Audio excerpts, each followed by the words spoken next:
This is a very specific example of how Supered is used for SaaS companies using HubSpot. Because guess what? This is how Supered, a SaaS company, uses Supered in HubSpot.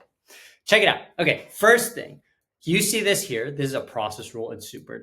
This partner or customer hasn't been in app for more than 7 days. How do we know that? We have that logic triggered to a property, triggered off a property inside our HubSpot. Hey, yeah, pay attention proactively. Account managers, client success, CEO, warning, this company, this customer hasn't been in your app.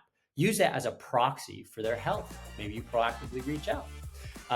Second notification, hey, this Supered partner or customer has active clients. For us, that just means they're using our app correctly, they're getting value from it, and they're delivering clients. Woohoo! That's a good sign.